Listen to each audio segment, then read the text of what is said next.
BDC Vidyaniketan চ্যানেলে সবাইকে স্বাগতম।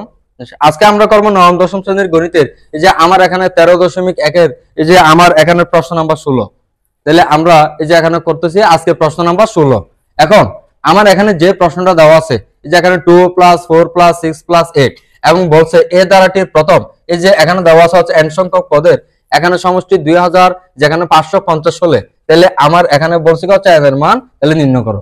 তাহলে আমরা লিখতে পারি এটি একটি সমান্তর দ্বারা, এটি একটি সমান্তর দ্বারা।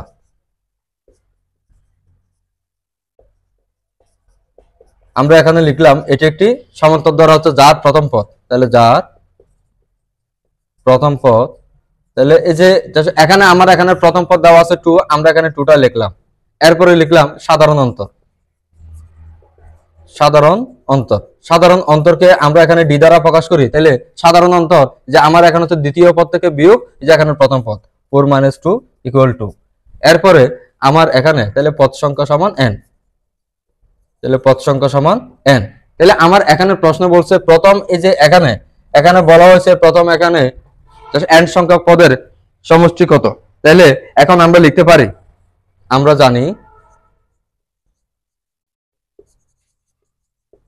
জানি n সংখ্যক পদের সমষ্টি,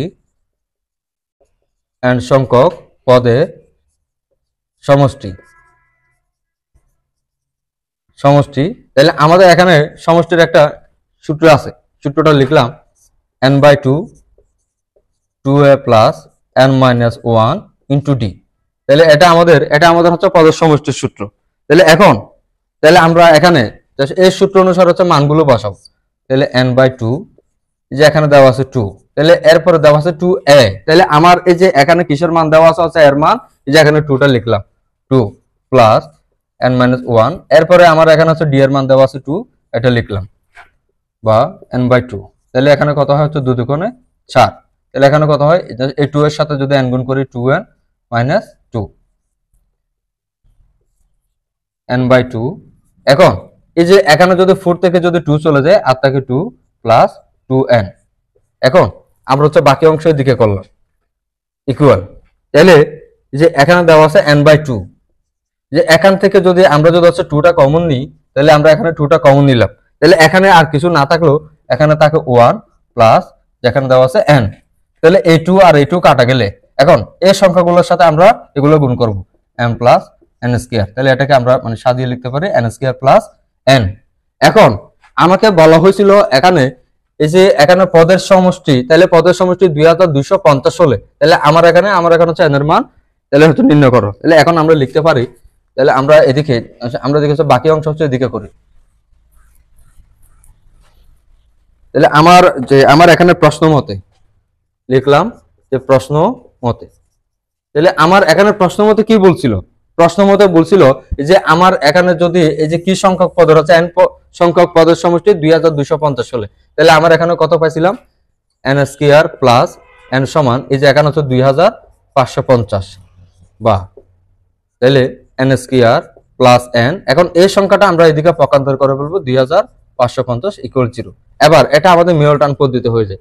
আমরা এমন দুইটা সংখ্যা যে আমরা সিলেক্ট করব যে দুইটা সংখ্যা গুণ করলে এই যে এখানে 2550 এবং এই যে এগুলো যোগ অথবা বিয়োগ করলে হবে যে আমাদের একটা সংখ্যা থাকবে n। তাহলে এরকম সংখ্যা দুটো লিখি n² + 51n - 50n - 2550 = 0 বা এখান থেকে আমরা যদি কমন নিই n + 51 - 50 কমন নিলে n + 51 = 0 বা n + 51 এই দুটো সংখ্যা নিলাম একটা, তারপরে n - 50 = তাহলে 0। এখানে লিখতে পারি হয়, তাহলে n + 51 = 0 লিখলাম বা n সমান -51 অথবা দিয়ে এই যে এরপর অংশটা লিখলাম n - 50 = 0 বা n সমান 50।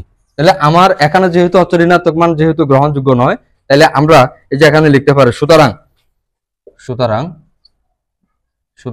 এই যে এখানে আমার হচ্ছে n এর মান আমরা পাইছি এখানে 50। এটাই আমাদের উত্তর, এটাই আমাদের